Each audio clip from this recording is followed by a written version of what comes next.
Chapter 13. Percy.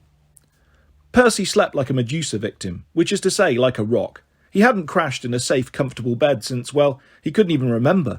Despite his insane day and the million thoughts running through his head, his body took over and said, "You will sleep now." He had dreams, of course. He always had dreams. But they passed like blurred images from the window of a train. He saw a curly-haired faun in ragged clothes running to catch up with him. "I don't have any spare change," Percy called. "What?" the faun said. "No, Percy, it's me, Grover. Stay put. We're on our way to find you. Tyson is close. At least we think he's the closest. We're trying to get a lock on your position." "What?" Percy called, but the faun disappeared in the fog. Then Annabeth was running along beside him, reaching out her hand. "Thank the gods," she called. "For months and months we couldn't see you. Are you all right?" Percy remembered what Juno had said. For months he has been slumbering, but now he is awake. The goddess had intentionally kept him hidden. But why? "Are you real?" he asked Annabeth. He wanted so much to believe it that he felt like Hannibal the elephant was standing on his chest. But her face began to dissolve. She cried, "Stay put. It'll be easier for Tyson to find you. Stay where you are." And then she was gone. The images accelerated. He saw a huge ship in a dry dock, workers scrambling to finish the hull, a guy with a blowtorch welding a bronze dragon figurehead to the prow. He saw the war god stalking towards him in the surf, a sword in his hands. The scene shifted. Percy stood on the field of Mars, looking up at the Berkeley Hills. Golden grass rippled, and a face appeared in the landscape, a sleeping woman. Her features formed from shadows and folds in the terrain. Her eyes remained closed, but her voice spoke in Percy's mind. "So this is the demigod who destroyed my son Kronos.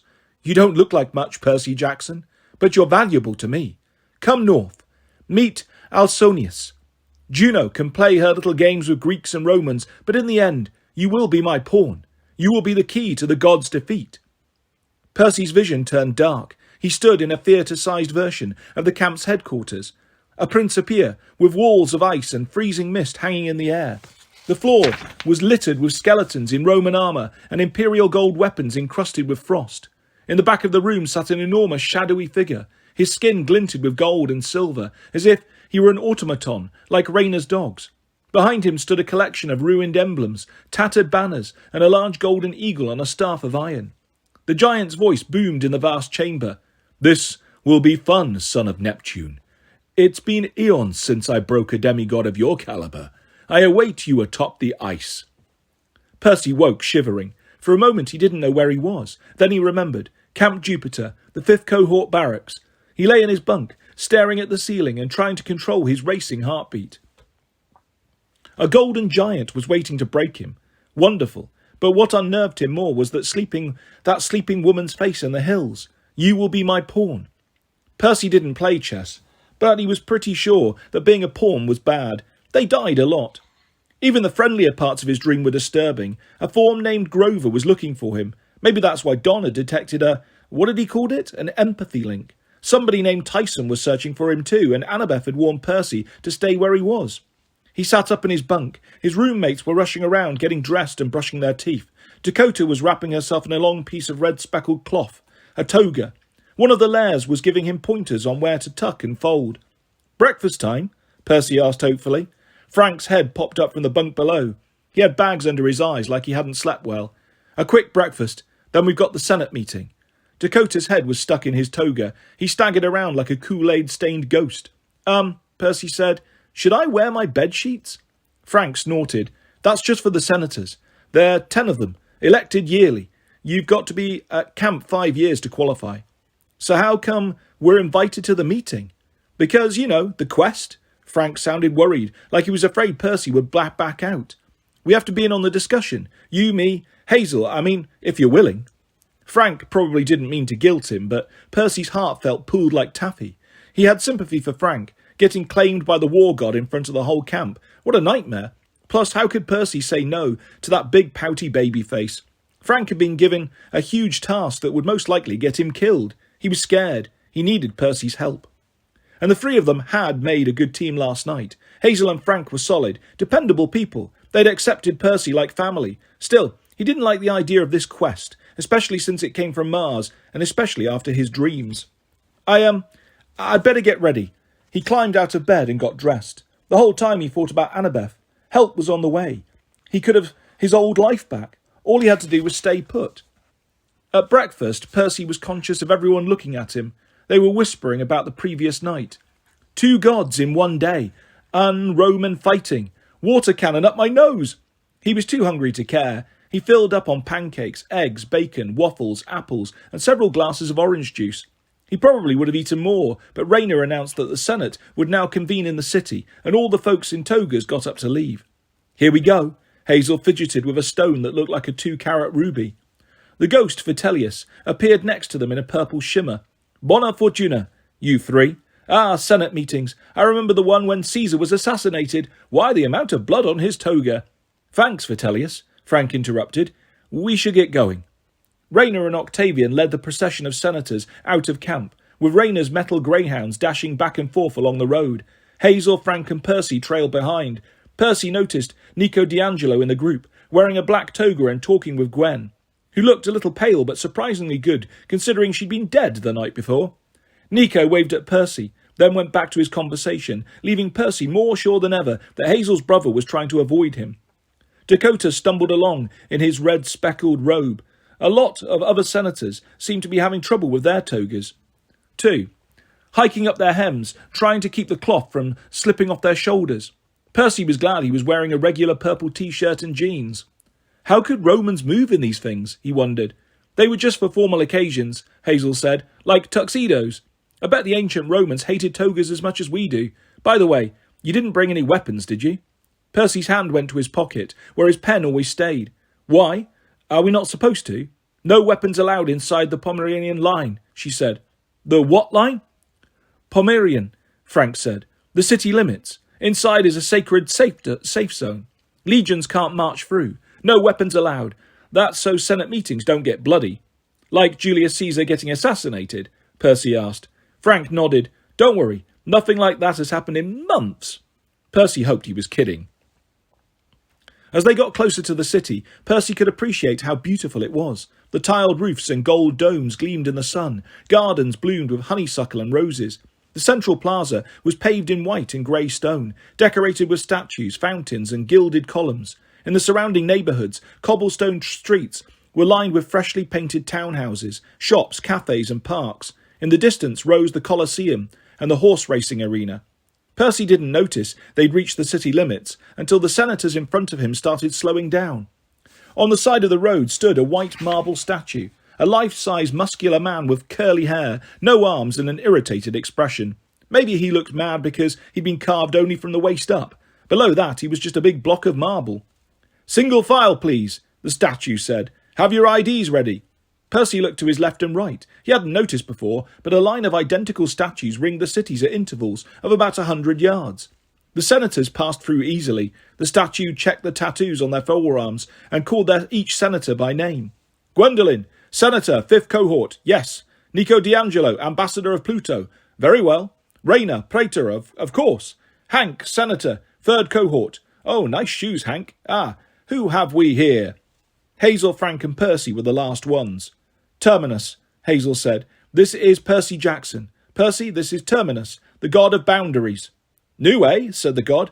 Yes, probatio tablet. Fine. Weapon in your pocket? Take it out. Take it out.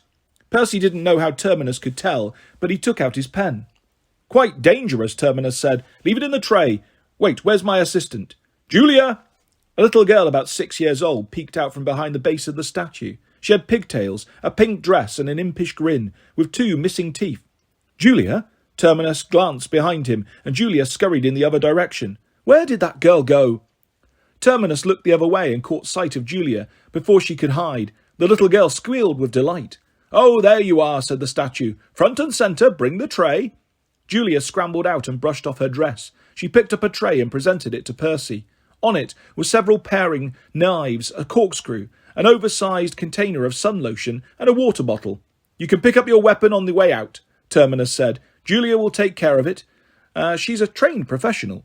The little girl nodded. Professional, she said, each syllable carefully, like she'd been practising. Percy glanced at Hazel and Frank, who didn't seem to find anything odd about this. Still, he wasn't wild about handing over a deadly weapon to a kid. The thing is, he said, the pen returns to my pocket automatically, so even if I give it up... Not to worry, Terminus assured him. We'll make sure it doesn't wander off. won't we, Julia? Yes, Mr. Terminus. Reluctantly, Percy put his pen on the tray. Now, a few rules, since you're new, Terminus said. You are entering the boundaries of the city proper. Keep the peace inside the line. Yield to chariot traffic while walking on a public road. When you get to the Senate House, sit on the left-hand side, and down there... Do you see where I'm pointing? Percy said. You don't have any hands? Apparently, this was a sore point for Terminus. His marble face turned a dark shade of grey. A smart aleck, eh? Well, Mr. Rule Flouter, right down there in the forum. Julia, point for me, please. Julia dutifully set down the security tray and pointed towards the main plaza. The shop with the blue awning, Terminus continued. That's the general store. They sell tape measures. Buy one. I want those jeans exactly 1 inch above the ankles and that hair regulation cut, and tuck your shirt in. Hazel said, Thank you, Terminus. We need to get going. Fine, you may pass, the god said testily, but stay on the right side of the road. And that rock right there. No, Hazel, look where I'm pointing. That rock is entirely too close to that tree. Move it 2 inches to the left. Hazel did what she was told, and they continued down the path, Terminus still shouting orders at them, while Julia did cartwheels across the grass. Is he always like that? Percy asked. No, Hazel admitted. Today he was laid back. Usually he's more obsessive, compulsive. He inhabits every boundary stone around the city, Frank said. Kind of our last line of defence if the city's attacked. Terminus isn't so bad, Hazel added. Just don't make him angry, or he'll force you to measure every blade of grass in the valley. Percy filed that information. And the kid? Julia? Hazel grinned. Yeah, she's a cutie. Her parents live in the city. Come on, we'd better catch up to the senators. As they approached the forum, Percy was struck by the sheer number of people. College-age kids were hanging out at the fountain. Several of them waved at the senators as they passed. One guy in his late 20s stood at a bakery counter, flirting with a young woman who was buying coffee. An older couple was watching, a little boy in diapers and a miniature Camp Jupiter shirt toddle after seagulls. Merchants were opening their shops for the day, putting out signs in Latin that advertised pottery, jewellery and half-price tickets for the hippodrome. All these people are demigods? Percy asked. Or descended from demigods, Hazel said. Like I told you, it's a good place to go to college or raise a family without worrying about monster attacks every day. Maybe 200-300 people live here. The veterans act like advisors and reserve forces as needed, but mostly they're just citizens, living their lives. Percy imagined what that would be like, getting an apartment in this tiny replica of Rome, protected by the Legion and Terminus, the OCD border god. He imagined holding hands with Annabeth at a cafe, maybe when they were older, watching their own kid chase seagulls across the forum. He shook the idea out of his head. He couldn't afford to indulge in that kind of thinking. Most of his memories were gone, but he knew this place wasn't his home. He belonged somewhere else, with his other friends. Besides, Camp Jupiter was in danger. If Juno was right, an attack was coming in less than 5 days. Percy imagined that sleeping woman's face, the face of Gaia, forming in the hills above camp. He imagined hordes of monsters descending into this valley. If you don't succeed, Mars had warned, there won't be any camp left to return to. Rome will be overrun, its legacy lost forever. He thought about the little girl Julia, the families with kids, his new friends in the 5th cohort, even those silly fawns. He didn't want to picture what might happen to them if this place were destroyed. The senators made their way to a big white domed building on the west end of the forum. Percy paused at the doorway, trying not to think about Julius Caesar getting slashed to death at a Senate meeting, and then he took a deep breath and followed Hazel and Frank inside. Chapter 14. Percy. The Senate House interior looked like a high school lecture hall. A semicircle of tiered seats faced a dais with a podium and 2 chairs. The chairs were empty, but one had a small velvet package on the seat. Percy, Hazel and Frank sat on the left side of the semicircle. The 10 senators and Nico D'Angelo occupied the rest of the front row. The upper rows were filled with several dozen ghosts and a few older veterans from the city, all in formal togas. Octavian stood in front with a knife and a beanie baby lion, just in case anyone needed to consult the god of cutesy collectibles. Raina walked to the podium and raised her hand for attention. Right, this is an emergency meeting, she said. We won't stand on formalities. I love formalities, a ghost complained. Raina shot him a cross look. First of all, she said, we're not here to vote on the quest itself. The quest has been issued by Mars Ultor, patron of Rome. We will obey his wishes. Nor are we here to debate the choice of Frank Zhang's companions. All 3 from the 5th cohort, called out Hank from the 3rd. That's not fair. And not smart, said the boy next to him. We know the fifth will mess up. They should take somebody good. Dakota got up so fast he spilled Kool-Aid from his flask. We were plenty good last night when we whipped your Podex, Larry. Enough, Dakota, Rayner said. Let's leave Larry's Podex out of this. As quest leader, Frank has the right to choose his companions. He has chosen Percy Jackson and Hazel Levesque. A ghost from the second row yelled, Absurdus! Frank Zhang isn't even a full member of the Legion. He's on probatio. A quest must be led by someone of Centurion rank or higher. This is completely... Cato, Rayner snapped. We must obey the wishes of Mars Ulta. That means certain adjustments. Rayner clapped her hands, and Octavian came forward. He set down his knife and beanie baby and took the velvet package from the chair. Frank Zhang, he said, come forward. Frank glanced nervously at Percy. Then he got to his feet and approached the augur. It is my pleasure, Octavian said, forcing out the last word, to bestow upon you the mural crown for being first over the walls in siege warfare. Octavian handed him a bronze badge, shaped like a laurel wreath, also by order of Praetor Rayner, to promote you to the rank of Centurion. He handed Frank another badge, a bronze crescent, and the Senate exploded in protest. He's still a probie, one yelled. Impossible, said another. Water cannon up my nose, yelled a third. Silence! Octavian's voice sounded a lot more commanding than it had the previous night on the battlefield. Our praetor recognizes that no one below the rank of centurion may lead a quest. For good or ill, Frank must lead this quest. So our praetor has decreed that Frank Zhang must be made centurion.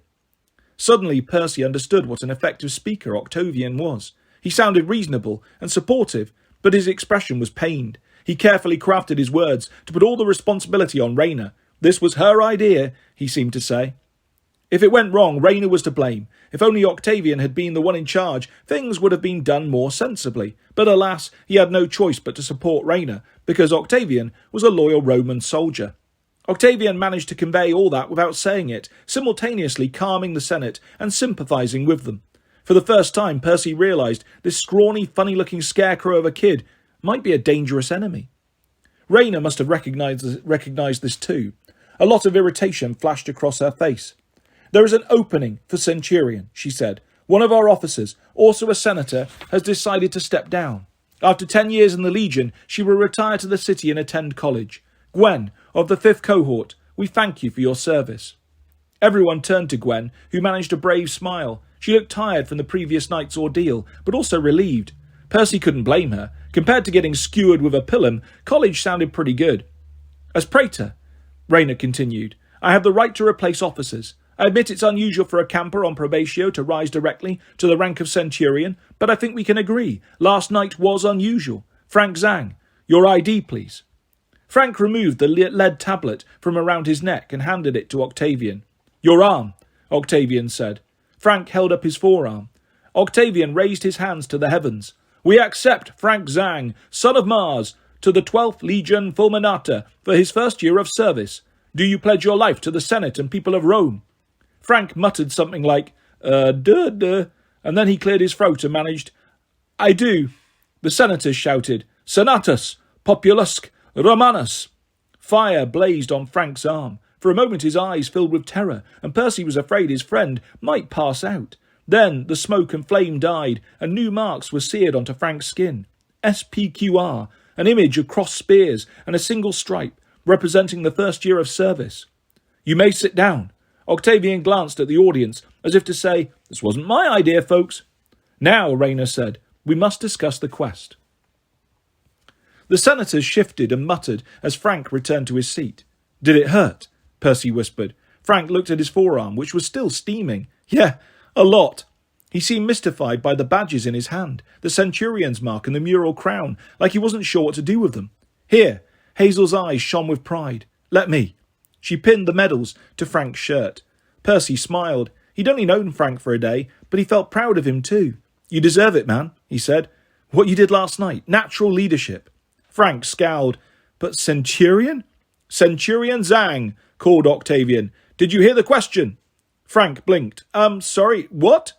Octavian turned to the Senate and smirked, like, What did I tell you?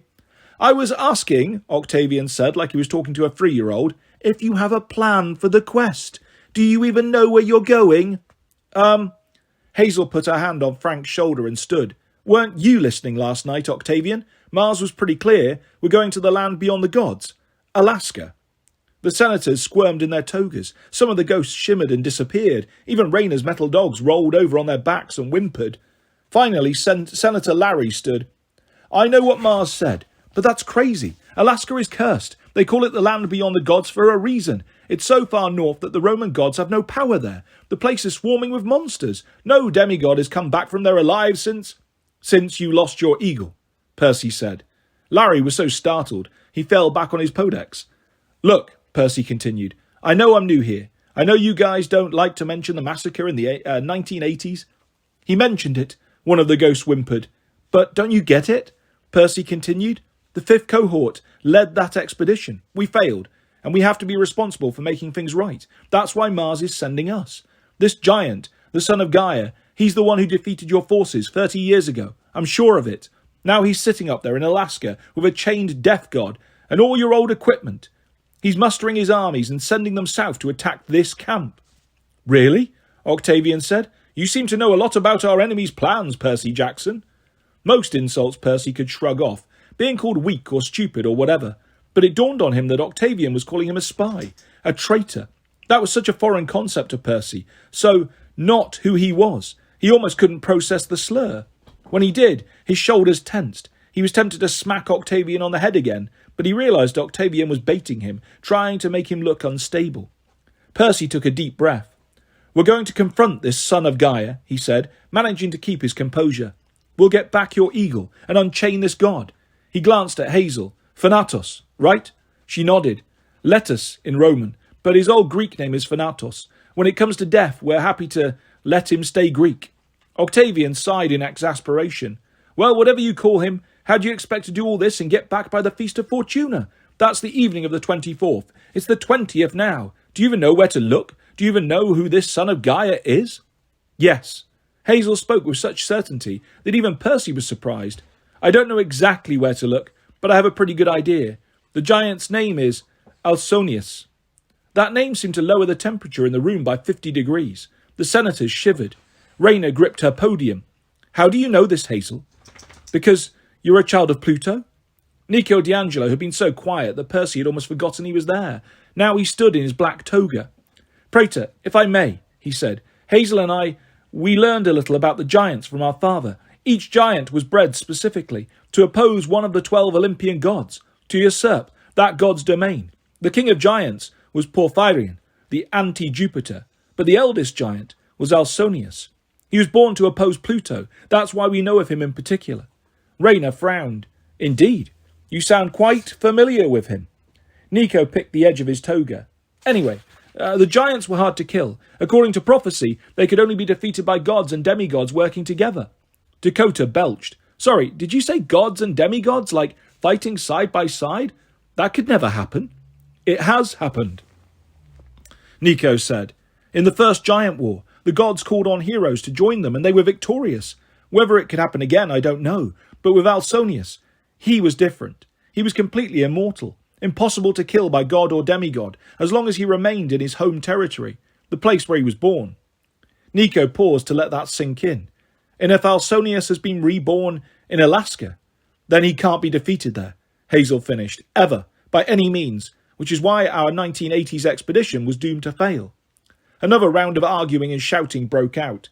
The quest is impossible, shouted a senator. We're doomed, cried a ghost. More Kool-Aid, yelled Dakota. Silence, Rayna called. Senators, we must act like Romans. Mars has given us this quest, and if we have to believe it is possible, then we will. These 3 demigods must travel to Alaska. They must free Thanatos and return before the Feast of Fortuna. If they can retrieve the lost eagle in the process, so much the better. All we can do is advise them and make sure they have a plan. Rayna looked at Percy without much hope. You do have a plan? Percy wanted to step forward bravely and say, No, I don't. That was the truth. But looking around at all the nervous faces, Percy knew he couldn't say it. First, I need to understand something. He turned towards Nico. I thought Pluto was the god of the dead. Now I hear about this other guy, Thanatos, and the doors of death from that prophecy, the prophecy of 7. What does all that mean? Nico took a deep breath. Okay, Pluto is the god of the underworld, But the actual god of death, the one who's responsible for making sure souls go to the afterlife and stay there, that's Pluto's lieutenant, Thanatos. He's like, well, imagine life and death are two different countries. Everybody would like to be in life, right? So there's a guarded border to keep people from crossing back over without permission. But it's a big border with lots of holes in the fence. Pluto tries to seal up the breaches, but now, well, new ones keep popping up all the time. That's why he depends on Thanatos, who's like the border patrol, the police. Thanatos catches souls, Percy said, and deports them back to the underworld. Exactly, Nico said, but now Thanatos has been captured, chained up. Frank raised his hand. How do you chain death? It's been done before, Nico said. In the old days, a guy named Sisyphus tricked death and tied him up. Another time, Hercules wrestled him to the ground. And now a giant has captured him, Percy said. So if we could free Thanatos, then the dead would stay dead. He glanced at Gwen. No offence. It's more complicated than that, Nico said. Octavian rolled his eyes. Why does that not surprise me? You mean the doors of death, Rayner said, ignoring Octavian. They are mentioned in the Prophecy of Seven, which sent the first expedition to Alaska. Cato, the ghost, snorted. We all know how that turned out. We lares, remember? The other ghosts grumbled in agreement. Nico put his finger to his lips. Suddenly all the lares went silent. Some looked alarmed, like their mouths had been glued together. Percy wished he had that power over certain living people, like Octavian, for instance. Thanatos is only part of the solution, Nico explained. The doors of death, well, that's a concept even I don't completely understand. There are many ways into the underworld. The river Styx, the door of Orpheus, plus smaller escape routes that open up from time to time. With Thanatos imprisoned, all those exits will be easier to use. Sometimes it might work to our advantage and let a friendly soul come back, like Gwen here. More often, it will benefit evil souls and monsters, the sneaky ones who are looking to escape. Now, the doors of death, those are the personal doors of Thanatos, his fast lane between life and death. Only Thanatos is supposed to know where they are, and the location shifts over the ages. If I understand correctly, the doors of death have been forced open. Gaia's minions have seized control of them. Which means Gaia controls who can come back from the dead, Percy guessed. Nico nodded. She can pick and choose who to let out. The worst monsters, the most evil souls. If we rescue Thanatos, that means at least he can catch souls again and send them below. Monsters will die when we kill them, like they used to, and we'll get a little breathing room. But unless we're able to retake the doors of death, our enemies won't stay down for long. They'll have an easy way back to the world of the living. So, we can catch them and deport them, Percy summed up, but they'll just keep coming back across. In a depressing nutshell, yes, Nico said. Frank scratched his head. But Thanatos knows where the doors are, right? If we free him, he can retake them. I don't think so, Nico said. Not alone. He's no match for Gaia. That would take a massive quest. An army of the best demigods. Foes bear arms to the doors of death, Rayner said. That's the Prophecy of Seven. She looked at Percy, and for just a moment he could see how scared she was. She did a good job of hiding it, but Percy wondered if she'd had nightmares about Gaia too, if she'd seen visions of what would happen when the camp was invaded by monsters that couldn't be killed. If this begins the ancient prophecy, we don't have resources to send an army to these doors of death and protect the camp. I can't imagine even sparing 7 demigods. First things first. Percy tried to sound confident, though he could feel the level of panic rising in the room. I don't know who the 7 are, or what that old prophecy means exactly, but first we have to free Thanatos. Mars told us we only needed 3 people for the quest to Alaska. Let's concentrate on succeeding with that and getting back before the Feast of Fortuna. Then we can worry about the doors of death. Yeah, Frank said in a small voice. That's probably enough for 1 week. So you do have a plan? Octavian asked sceptically. Percy looked at his teammates. We go to Alaska as fast as possible. And we improvise, Hazel said. A lot, Frank added. Rayner studied them. She looked like she was mentally writing her own obituary. Very well, she said. Nothing remains except for us to vote on what support we give the quest. Transportation, money, magic, weapons. Praetor, if I may, Octavian said. Oh, great, Percy muttered. Here it comes.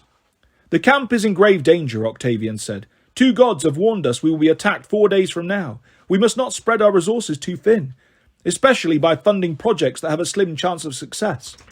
Octavian looked at the 3 of them with pity, as if to say, poor little things. Mars has already chosen the least likely candidates for this quest, Perhaps that is because he considers them the most expendable. Perhaps Mars is playing the long odds.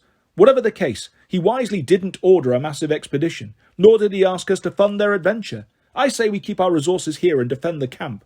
This is where the battle will be lost or won.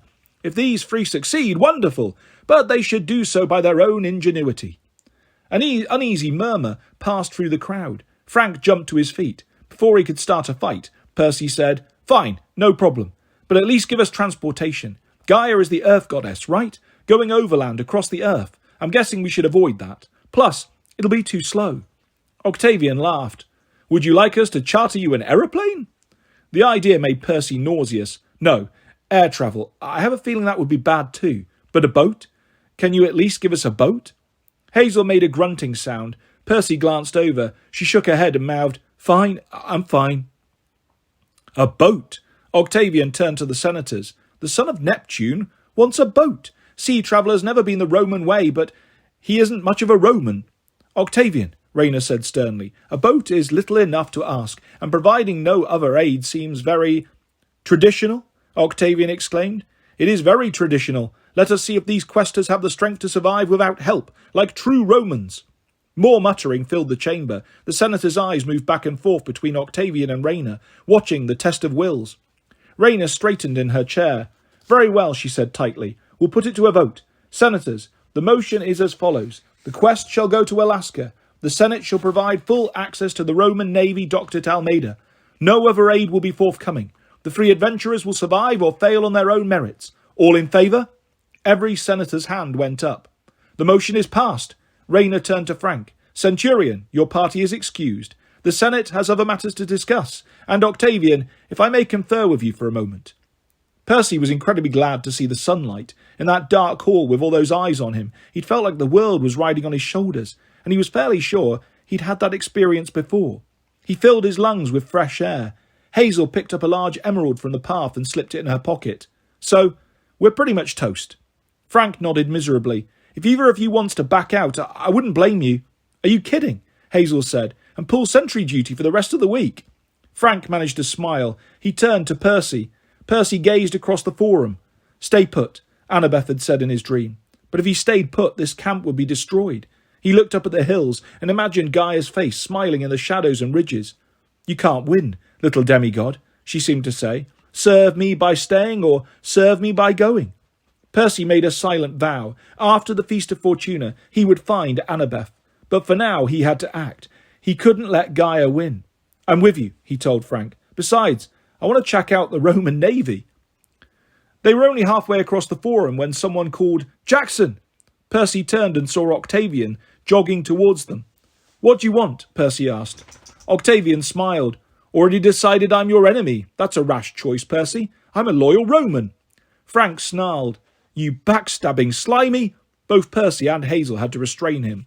"Oh dear," Octavian said. "Hardly the right behaviour for a new centurion."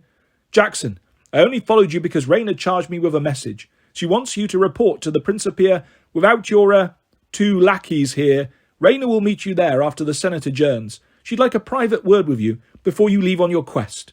"What about?" Percy said. "I'm sure I don't know," Octavian smiled wickedly. "The last person she had a private talk with was Jason Grace. And that was the last time I ever saw him.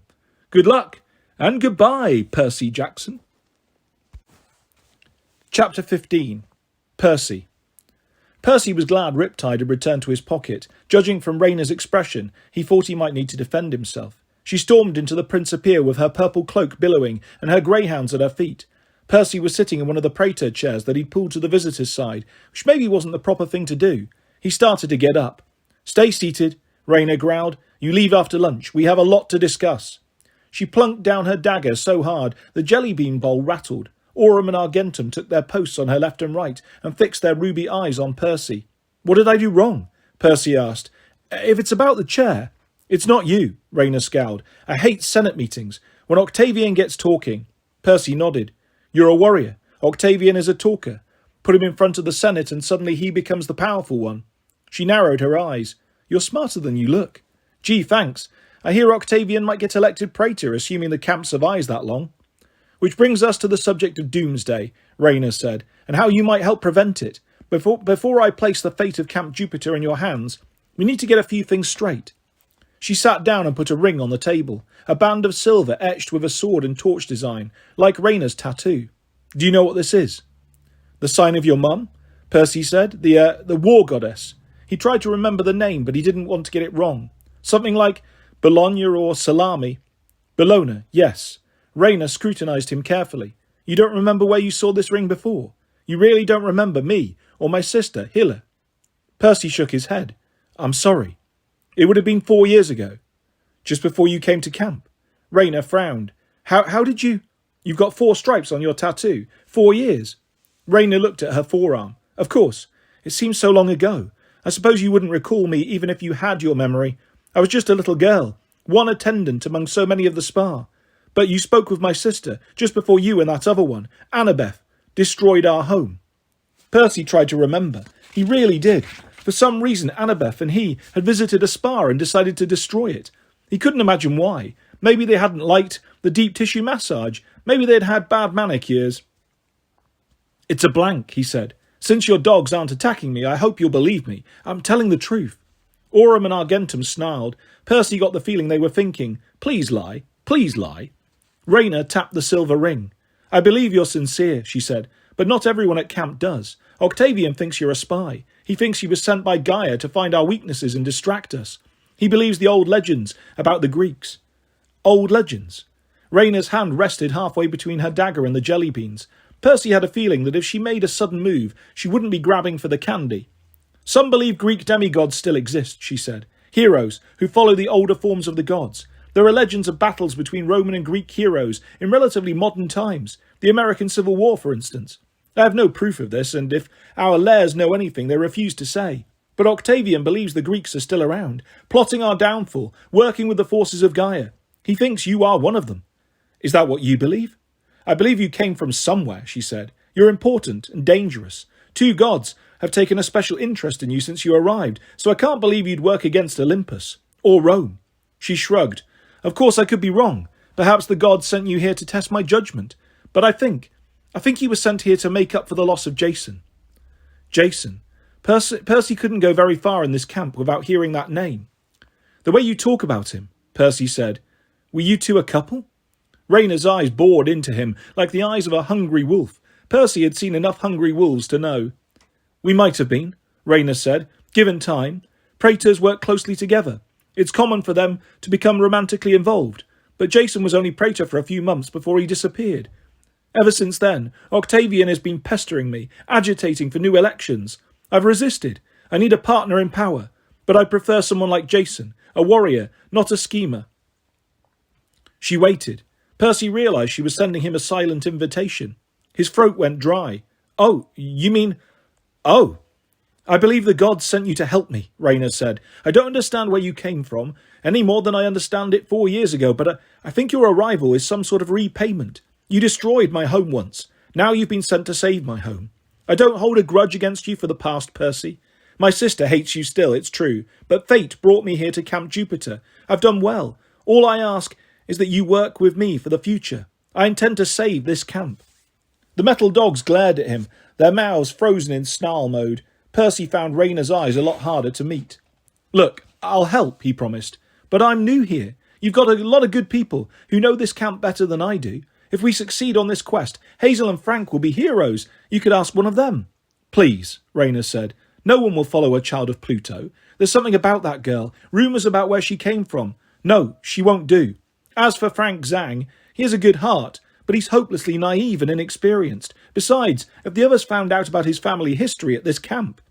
"Family history? The point is, Percy, you are the real power on this quest. You are a seasoned veteran. I've seen what you can do. A son of Neptune wouldn't be my first choice, but if you return successfully from this mission, the Legion might be saved. The praetorship will be yours for the taking. Together, you and I could expand the power of Rome. We could raise an army to find the doors of death, crush Gaia's forces once and for all. You would find me a very helpful friend." She said that word like it could have several meanings, and he could pick which one. Percy's feet started tapping on the floor, anxious to run. "Rayna, I'm honoured and all, seriously, but I've got a girlfriend, and I don't want power or a praetorship." Percy was afraid he'd make her mad. Instead, she just raised her eyebrows. A man who turns down power, she said. That's not very Roman of you. Just think about it. In 4 days, I have to make a choice. If we are to fight off an invasion, we must have 2 strong praetors. I prefer you, but if you fail on your quest, or don't come back, or refuse my offer, well, I'll work with Octavian. I mean to save this camp, Percy Jackson. Things are worse than you realise. Percy remembered what Frank had said about the monster attacks getting more frequent.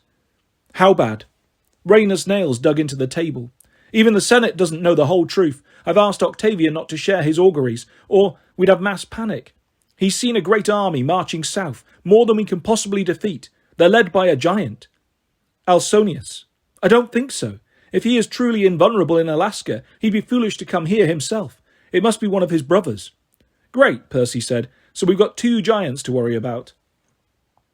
The praetor nodded. Lupa and her wolves are trying to slow them down, but this force is too strong even for them. The enemy will be here soon, by the Feast of Fortuna at the very latest. Percy shuddered. He'd seen Lupa in action. He knew all about the wolf goddess and her pack. If this enemy was too powerful for Lupa, Camp Jupiter didn't stand a chance.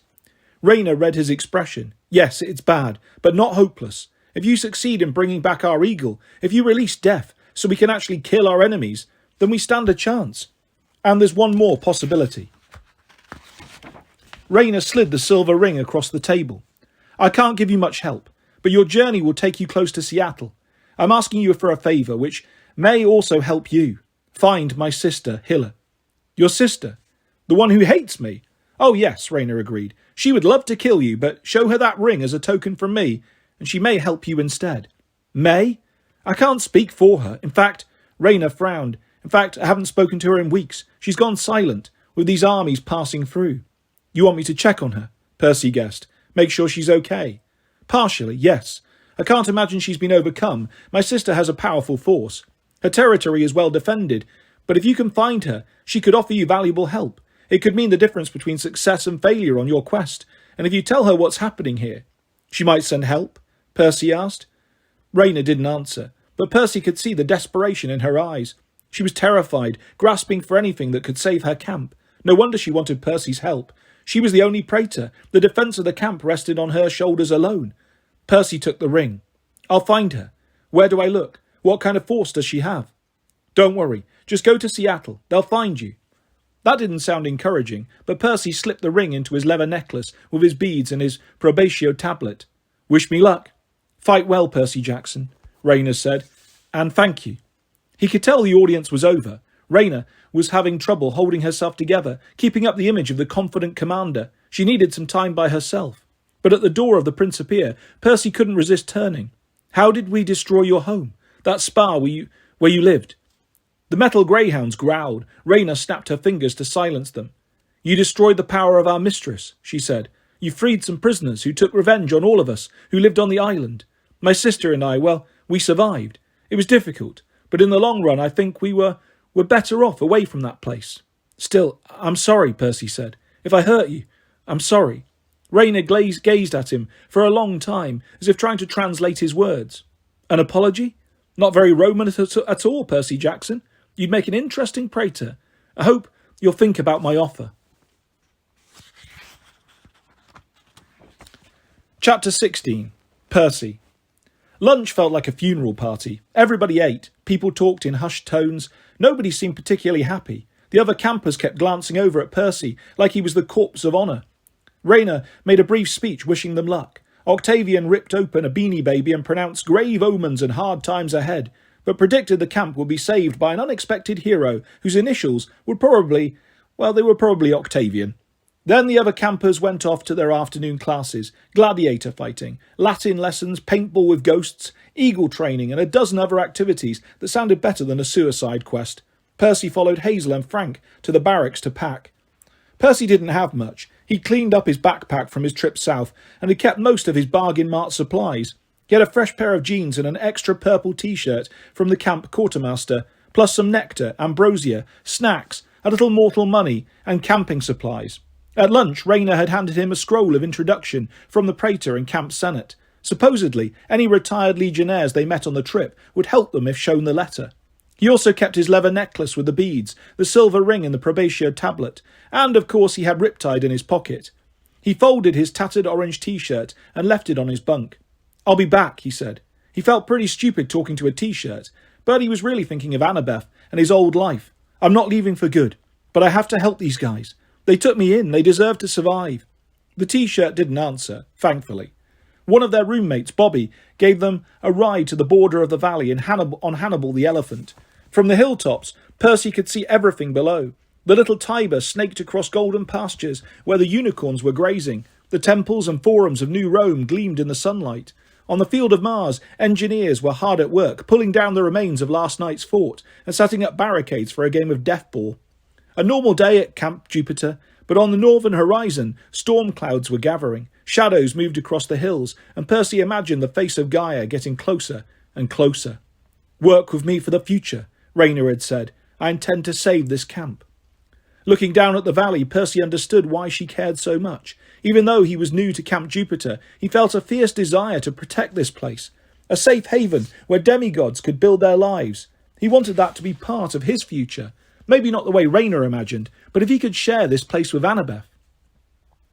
They got off the elephant.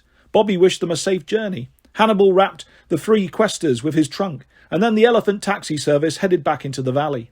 Percy sighed. He turned to Hazel and Frank and tried to think of something upbeat to say. A familiar voice said, "IDs, please." A statue of Terminus appeared at the summit of the hill. The god's marble face frowned irritably. "Well, come along." "You again?" Percy asked. "I thought you just guarded the city." Terminus huffed. "Glad to see you too, Mr. Rule Flouter. Normally, yes, I guard the city. But for international departures, I like to provide extra security at the camp borders. You really should have allowed 2 hours before your planned departure time, you know. But we'll have to make do. Now, come over here so I can pat you down." "But you don't have—" Percy stopped himself. Sure." He stood next to the armless statue. Terminus conducted a rigorous mental pat-down. "You seem to be clean," Terminus decided. "Do you have anything to declare?" "Yes," Percy said. "I declare this is stupid." Probatio tablet, Percy Jackson, 5th cohort, son of Neptune. Fine. Go. Hazel Levesque, daughter of Pluto. Fine. Any foreign currency or precious metals to declare?" "No," she muttered. "Are you sure?" Terminus asked. "Because last time—" "No." "Well, this is a grumpy bunch," said the god. "Quest travellers, always in a rush. Now let's see, Frank Zhang. Centurion. Well done, Frank. And that haircut is regulation perfect. I approve. Off you go then, Centurion Zhang. Do you need any directions today?" No, I guess not." "Just down to the BART station," Terminus said anyway. "Change trains at 12th Street in Oakland. You want Fruitvale Station. From there, you can walk or take the bus to Almeida." "You guys don't have a magical BART train or something?" Percy asked. "Magic trains?" Terminus scoffed. "You'll be wanting your own security lane and a pass to the executive lounge next. Just travel safely and watch out for polyboats. Talk about scoffles or... I wish I could throttle him with my bare hands." "Wait, who?" Percy asked.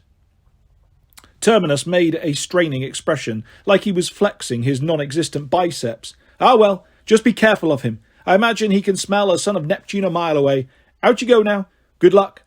An invisible force kicked them across the boundary. When Percy looked back, Terminus was gone. In fact, the entire valley was gone. The Berkeley Hills seemed to be free of any Roman camp. Percy looked at his friends. Any idea what Terminus was talking about?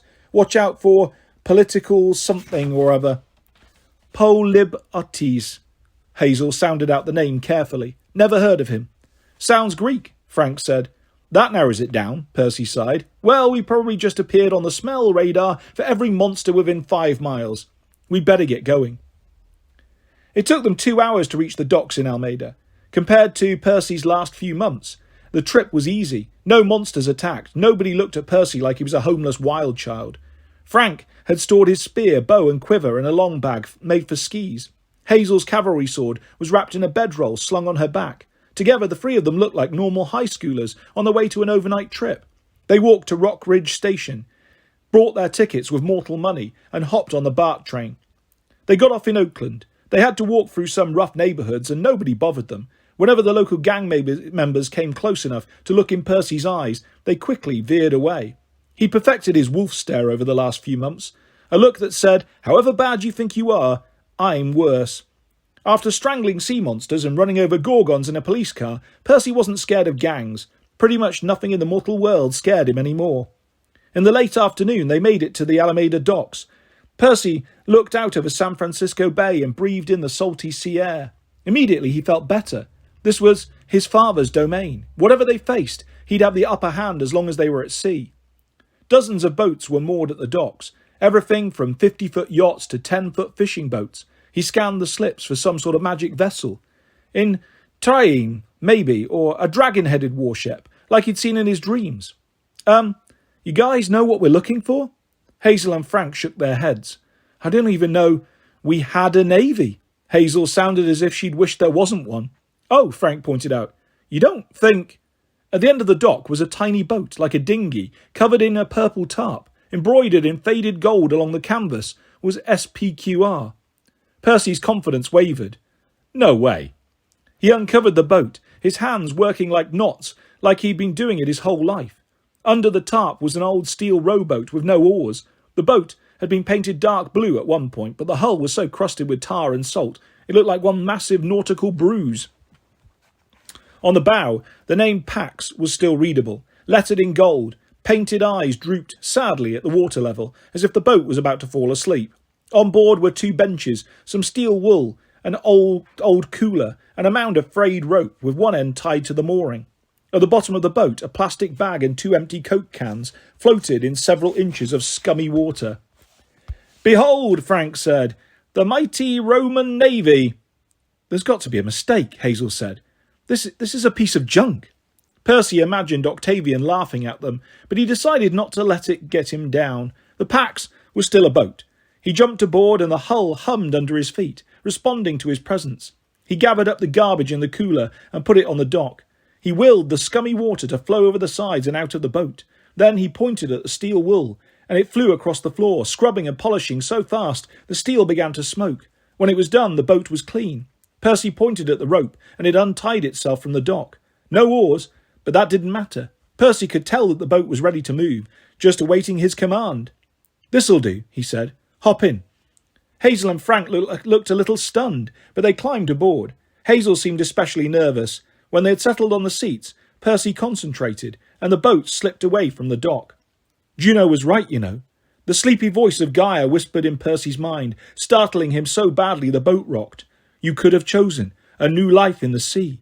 You would have been safe from me there. Now it's too late. You chose pain and misery. You're part of my plan now. My important little pawn.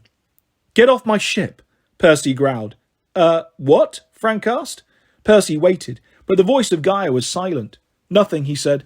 Let's see what this rowboat can do. He turned the boat to the north. In no time, they were speeding along at 15 knots, heading for the Golden Gate Bridge.